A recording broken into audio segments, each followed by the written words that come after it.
And while the killing of Iran's top military commander Qasem Soleimani is going to have magnitudes of repercussions on West Asia and the United States foreign policy in general, one of this development's wider implications could be a message to North Korea. North Korea is another foreign power that since the Trump administration has missed no opportunity to aggravate the United States amidst its efforts to get the nation to denuclearize. Denuclearization of Iran too was the cornerstone of the Obama-era administration, and countries within the P5+1 framework that sought to relax economic sanctions on Iran in exchange for phased cessation of its efforts to enrich uranium and further develop its nuclear arsenal. Under the Iran nuclear framework, Iran would accept several protocols in order to get all nuclear-related economic sanctions lifted, freeing up tens of billions of dollars in oil revenue and frozen assets. Donald Trump and the Republicans were opposed to the Obama-era framework from the get-go. In fact, one of Trump's campaign pitches was his constant criticism of how President Obama allegedly sought to unleash a belligerent Iran, which would capitalize on the opportunity to have its assets unfrozen and eventually develop nuclear weapons to target the U.S.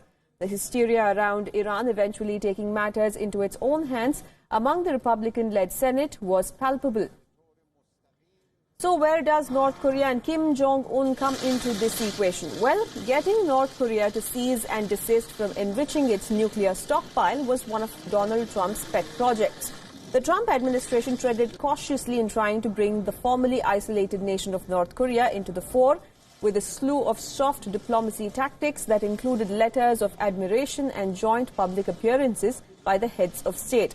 In 2019, Donald Trump was to have another public meeting with Kim Jong-un in September. Trump surprisingly skipped the much-talked-about meeting and invited the wrath of Kim Jong-un, who took it personally.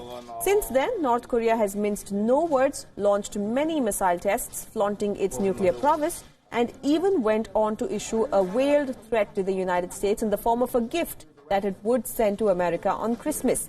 And just like with Iran, what was once a much-lauded diplomatic bid to get another hostile nation to cease its nuclear efforts quickly spiraled into further uncertainty.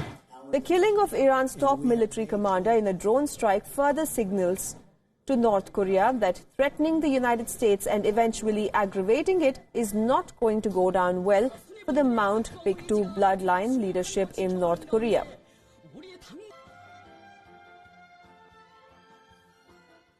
The killing of Iran's top military commander by the U.S. has sent shockwaves among countries like Russia, China and Iran, and here's hoping the recipient of the code message of sort has heard it loud and clear.